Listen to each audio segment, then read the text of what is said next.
처음에 막 배울 때는 다 맞을 것 같아. 저는 과감히 말씀드릴 수가 있습니다. 오류가 너무 많다.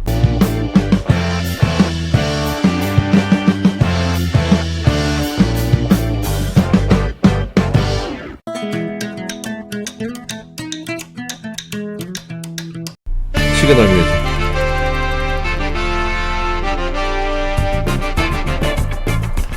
네, 반갑습니다. 풍수에 살고 풍수에 죽는 풍생풍사입니다. 반갑습니다. 야, 오랜만에 인사를 하니까 좀 이상하다, 그죠? 네. 음악은 잠깐 끄도록 하겠습니다. 3, 2, 1. 네. 연휴 정말 길었죠. 저는 좀 바쁘게 지내가지고 연휴 동안 많은 일들이 있었거든요. 연휴 마지막 날에 서울에 한번 올라가가지고 국립중앙박물관 사전답사 또 식당 예약도 했고, 연휴 내내는 개운 달력 만드느라고 거의 뭐 날밤 새다시피 해서 계속 바빴습니다. 중간에 또 단체 개운여행 또 신청이 있었고, 최종적으로 이제 마감이 됐습니다. 총 115명 확정. 신청 못하신 분들은 다음 기회에 또 신청을 해주시면 고맙겠습니다. 그리고 일정이 보면은 현충원, 그 다음에 국립중앙박물관, 명동성당은 시간이 거의 안 될 것 같더라고요. 예. 그래도 일단은 일정을 끼워놨고, 마지막으로 경복궁, 예, 요렇게 서울의 핫플레이스, 요즘 캐대언이 너무너무 인기인데 캐대언 코스로, 예, 현충원만 제외하고 캐대언 코스로 한번 준비를 해봤습니다. 국립현충원이 뭐 천하의 명당 자리에 자리를 잡았다고 하는데, 예, 과연 그렇게 명당인가? 그 현장에서 직접 제가 설명을 또 드리겠습니다. 짬짬이 제가 인트로송 들었습니까? 제가 그 직접 만든 건데 AI로. 예. 아까 시작할 때 못 들으신 분들 다시 한번 들으라고 우리 주제가를 만들었습니다. 주제가.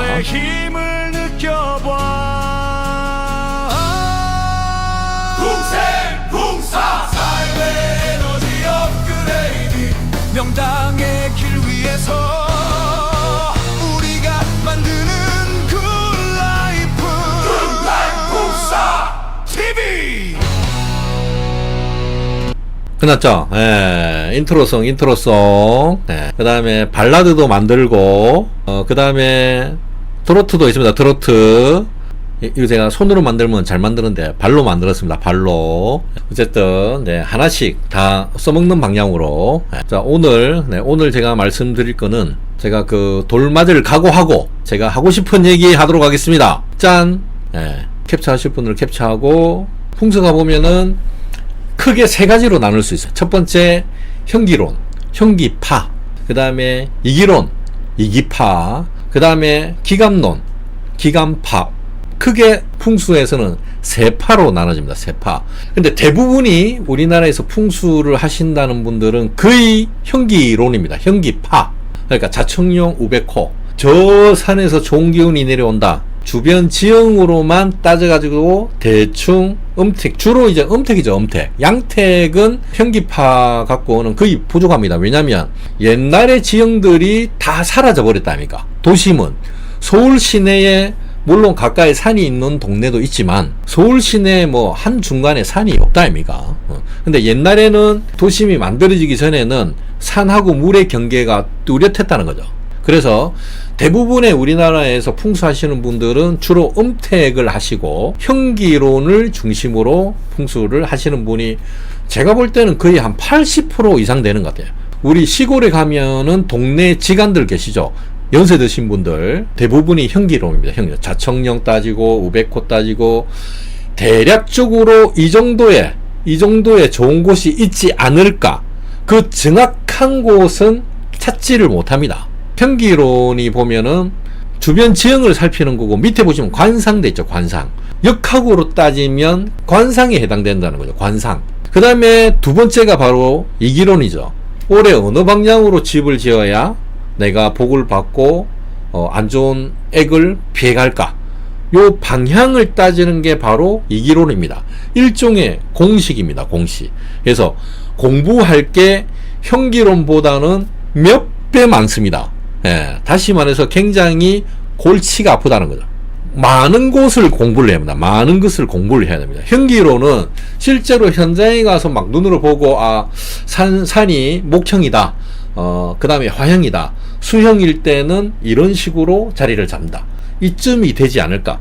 정확한 자리는 못 잡지만은 대충 이쯤이 되지 않을까 이렇게 찾아가는 게 형기파고, 이기로는 그해 방향을 찾는 거야. 묘를 쓰든 양택을 쓰든지 간에 지금은 이쪽으로 집을 짓든지 묘를 써야 탈이 없다, 그리고 복을 받는다, 요렇게 따지는 게 그게 바로 이기법이라는 거죠. 그거는 역학으로 따지면 사주에 해당됩니다.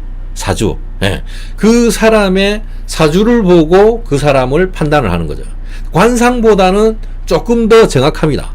사기꾼들은 정말 착하고 선하게 생겼거든요. 그래야 사기를 당하는 거죠, 일반인들이. 예. 그래서 관상만 보면 모른다. 그 사람의 사주를 보면 조금 더 정확하게 알 수 있다는 거죠. 그 다음에 이제 기감론. 예. 대표적인 부분이 여기 조그만 글씨로 나와 있는데 육관 손소구옹이 되겠죠. 오대산에서 7일인가 8일 동안 잠 안 자고 수련을 하는데, 원래 이분은 풍수 풍자도 모릅니다. 오로지 영능력을 개발하기 위해서 기도를 산에서 드린 부분이거든요. 7일 동안 밤샘 기도를 했는데 7일 뒤에 까무러치는 거죠. 옛날에 정말 유행했던 그 터, 1권 2권 이거를 썼던 분이 바로 육관 손소구옹이죠. 7일 동안 이제 까무러쳤는데 밑에 이제 절에 계신 스님들이 저 사람 좀 잘못됐다, 그래가지고 양쪽에서 부축을 하고 산을 이제 내려오고 있는데, 그때 눈이 잠깐 떠졌는데 천안통이 개통이 돼가지고 땅을 보니까 마치 유리를 보듯이 훤하게 들여다 보이더라는 거야. 6.25 때 묻어져 있던 총이 보이고, 그 다음에 좀 지나니까 땅 속에 뱀이 또아리를 털고 있는 게 또 보이고, 이런 게 너무 신기해가, 이게 뭐지? 그래가지고 내가 땅속을 보는 능력이 생겼나 해가지고 자기 부모님, 할아버지, 할머니 묘를 갔더니 이제 수맥이 보이더라. 그래서 김대중 대통령 그 대선 전에 이장을 이분에 의해서 이제 권유를 해가지고 대선에 당선이 됐다, 뭐 그런 것 때문에 굉장히 이슈가 돼가지고 기감파 중에서는 대표적인 분이라고 할 수가 있습니다. 지금은 당연히 이제 잡고 하셨고, 기감파는 뭐 저희 스승님도 기감파다 아닙니까? 예. 기감풍수의 대가시고, 묘를 보는데 딱 봤을 때 여기가 한 분이다, 파묘를 안 하고 봉분만 보고 한 분이네, 여기는 두 분이 들었네, 여기 할아버지 묘네, 할머니 묘네, 봉분은 여기 있는데 채백은 10m 저쪽으로 떨어져 있다. 아니 봉분이 여기 있는데 어떻게 채백이 시신이 10m 저쪽으로 밀려날 수가 있습니까? 일단 한번 파보세요. 파보니까 실제로 채백이 거기서 있더라는 거죠. 이제 기감으로 거기가 양택이 좋은지 음택이 좋은지를 판단하는 게 이제 기감파인데, 세파 중에서는 기감 하시는 분들이 제일 적습니다. 수맥 하시는 분은 기감이라고 얘기를 안 합니다. 수맥 하시는 분은 풍수도 아닙니다. 수맥은 그냥 단순히 수맥이라는 거. 기감파도 공부를 또 해야 되는 거죠. 어쨌든 제일 많은 게 100%라 그러면 형기가 거의 뭐 80%, 그 다음에 이기가 한 15%, 그 다음에 기감이 한 5%, 그만큼 기감 하시는 분들이 귀합니다. 요거는 이제 역학으로 따지면 그 사람의 심성을 보는 거죠. 심성. 처음에 딱 사람을, 모르는 사람을 딱 놓고 관상으로 봤을 때 판단하는 게 이게 정확한가, 그 다음에 사주로 보는 게 더 정확한가, 아니면 그 사람의 볼 수는 없지만 심성을 볼 수만 있다면 심성을 보는 게 더 정확한가. 당연히 이제 심성인데, 이거는 수행이라는 과정을 거쳐야 되고 시간이 단번에 이렇게 이루어지는 게 아니라는 거죠. 오랜 시간 수행이 축적이 돼야 이게 기감이 무르익는다는 거. 그래서 공부로 따지면 가장 현실적인 공부가 기감은 제외하고, 이거는 개인 능력에 따라서 또 다르고요. 오랜 기간 수행을 해야 가능하다. 그래서 기감은 일단 제외합니다. 제외하고 형기 아니면 이기인데, 형기는 너무 두리뭉실해. 논란의 여지가 너무 많습니다. 주관적인 게 너무 많이 들어간다는 거죠. 그래서 이기법, 제가 하고 있는 게 이기법하고 기감 두 가지인데, 요 중에서도 이기법을 한번 공부를 해본다면 이기법 안에서도 또 세 가지가 있습니다. 팔택풍수, 세 개 다 방위를 놓고 따지는 겁니다. 팔택풍수가 대표적인 게 동사택, 서사택. 동사택, 서사택은 주병 지형을 따지지 않는다 그랬죠. 내가 태어난 게 동사명이다. 동사명에 태어난 사람은 동사택에 살아야 좋다. 내가 태어난 게 서사명인 사람들은 서사택에 살아야 좋다. 주변 지형을 전혀 안 따집니다. 그 다음에 그거보다 조금 더 개량된 게 삼합풍수라고 하고, 대표적인 게 88향법입니다. 88가지의 향법이다. 이기법에는 총 576가지의 자향이 있는데 그 중에서 88개의 향만이 제일 좋은 향이니까 요 향을 택해야 된다. 요게 88향법이거든요. 주로 파구만 살피면 되는데, 파구가 뭐냐면은 물이 빠져나가는 방향입니다. 물이 빠져나가는 방향에 따라서 거의 양택은 거의 없습니다. 거의 음택입니다. 음택 자향을 정할 때 물이 빠져나가는 방향을 보고 이쪽 자향으로 놔야 된다. 임자 병향으로 놔야 된다. 아니다. 자자 오향으로 놔야 된다. 축자 미향으로 놔야 된다. 요렇게 따지는 게 88향법이거든요. 삼화풍수의 대표적이라고 할 수가 있습니다. 그런데 그러면 어떤 문제가 생기냐? 오로지 물 빠져나가는 방향으로만 자향을 잡다 보면은 주변 지형 역시 필요가 없는 거죠. 뒤에 산이 있든지 여기가 평지든지 전혀 필요가 없습니다. 정통적인 풍수 이론하고는 지기가 있는 산세를 따지는 형기하고는 많이 상반되는 개념이라는 거죠. 88향법 자체가. 그래서 그게 대표적인 게 삼화풍수라는 거죠. 그래서 오류가 많다는 거죠. 그 다음에 최근에 이제 나온 것 중에서 가장 곽광을 받았던 게 과거형입니다. 과거형. 삼원풍수라 해가지고 현공풍수가 대표적인 겁니다. 마치 풍수를 사주처럼 풀이를 한 게 바로 삼원풍수, 현공풍수라고 할 수 있거든요. 삼원풍수의 대표적인 게 현공풍수고, 네. 정말 인기가 좋았습니다. 2004년 말 2005년 초 요때 정말 인기가 많았어요. 저도 그때 배웠거든요. 처음에 막 배울 때는 다 맞을 것 같아.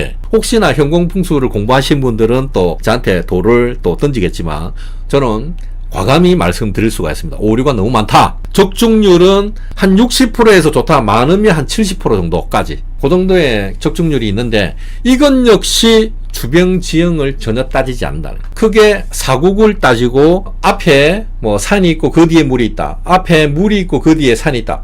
이 정도밖에 안 따지는 거라. 그래서 공부를 하면 할수록 안 맞는 게 제 기준으로 보면은 현공풍수였다. 그래서 지금도 명맥은 유지하고 있지만 많은 분들이 그만뒀다.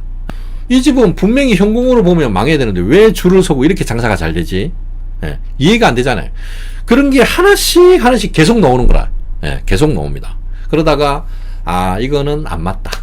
안 맞다 해서 스톱했던 거죠. 이렇게 다 공부하는 사람이 많이 없습니다. 형기면 형기만 공부하지, 형기 공부하는 사람이 이기 공부하고 이렇게 안 합니다. 그래서 서로 막 싸우거든요. 형기가 최고다.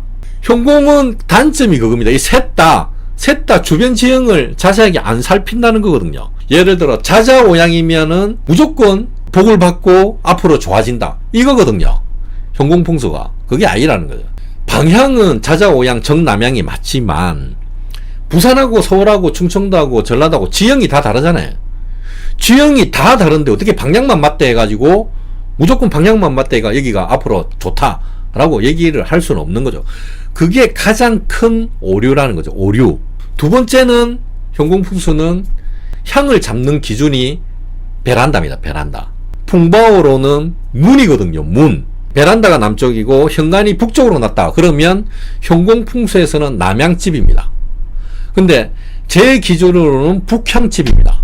북향집. 문이 기준이 돼야 된다는 거죠. 문이. 세 가지 이론이 보면은 비슷한데 제일 형편없는 게 각 대학교에서 한때 한참 유행했습니다. 동서사택, 팔택 풍수를 각 대학교에서 다 가르쳤었습니다. 그게 너무 간단한 이론이고 조금만 공부를 하면은 나도 이제 풍수 공부했다. 명암 내밀기가 너무 좋다는 거죠. 근데 전혀 안 맞다는 거. 그 다음에 88항법은 물 방향, 빠져나가는 방향만 맞추다 보니까 이게 음택에서는 어느 정도 맞을 수는 있지만 양택은 아예 안 맞습니다. 그리고 주변 현기를 안 따지기 때문에 이것도 정확도가 많이 떨어진다. 그래서 조금 연세 드신 분들은 전부 다 88항법을 다 구사하고 있습니다. 그 다음에 삼원풍수, 현공풍수 대표적으로 현공풍수는 배운 사람은 많이 계시죠. 근데 아쉬운 게 너무 많다. 안 맞는 게 너무 많으니까. 그래서 이제 맞추다 보니까 풍바오론이 이제 나오기 시작한 거죠. 풍바오론. 주변 지형 무조건 따져야 된다. 반쪽짜리 풍수, 반쪽짜리 풍수, 반풍수. 형기만 공부하면은 하는 사람들이 대부분이고 이기 하는 사람들은 이기만 공부를 합니다. 반밖에 모른다는 거죠. 그러면서도 자기들이 서로 더 위대하다고, 더 우월하다고 서로 막 싸웁니다. 반씩만 공부하니까 그게 그렇게 싸울 수밖에 없다는 거죠. 두 개 다 같이 공부를 해야 되는데 반밖에 안 되는 겁니다. 그래서 제 그 프로필에 보면은 풍수는 자연을 역행하는 게 아니거든요. 있는 그대로, 있는 그 상황에서 가장 합당한 자양으로 집을 만들든지 묘를 짓든지 하면은 그냥 게임 끝이죠. 게임 끝. 그래서 제가 공식이라는 거죠. 공식. 이미 답은 나와 있다. 주변 지형이 이미 말해주고 있다. 무조건은 없습니다. 천편일률적으로 이렇게 돼야만 좋다, 이렇게 되면 안 좋다, 이거는 전혀 없다는 거죠. 예. 이런 상황일 때는 이렇게 집을 지으면 됩니다. 자연한테 이기려고 하지 말고 생긴 그대로 문을 내세요. 그게 풍마오론이거든요. 예. 그렇게 하면은 적중률이 많이 올라간다. 현공 공부하신 분들 답답한 게 많을 겁니다. 안 맞으니까, 공부하면 할수록 안 맞으니까. 그분들은 풍마오론을 공부를 하면은 눈이 확 뜨입니다. 눈이 확 뜨입니다. 예.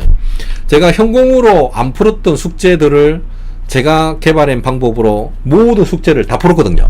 다 풀었습니다. 그 집을 현공으로 풀었을 때는 답이 안 나옵니다. 망해야 되는 집입니다. 망해야 되는 집. 그런데 주차 관리하시는 분들만 한 4분 계셨고, 안에 1시간 반 기다려가지고 갔는데 막 거의 막 꽉 찼다니까, 좌석이. 망해야 되는 집이 아니다니까. 돈 엄청 벌고 있는 집이었거든요. 예. 그거 하고 여러 개가 있었는데, 제가 개발한 방법으로 명품 물회집을 딱 풀어보니까 이거는 무조건 대박이네. 무조건 대박이었습니다. 예. 대표적인 예로 제가 그렇게 자연과 똑같이 변화해야 된다. 옛날의 방식은 그 방식이었고 지금은 이렇게 자연이 바뀌었으니까 이렇게 이론이 바뀌어야 된다. 이게 맞는 거죠. 어쨌든 여기까지 하도록. 일단 개운여행 주의사항 11월 14일, 15일, 16일 개운여행 방향 일단 됐습니다. 여기까지 하도록 하겠습니다. 고맙습니다. 다음주 수요일 밤 10시에 뵙겠습니다. 진짜 가겠습니다. 고맙습니다. 꿀잠 주무십시오. 고맙습니다.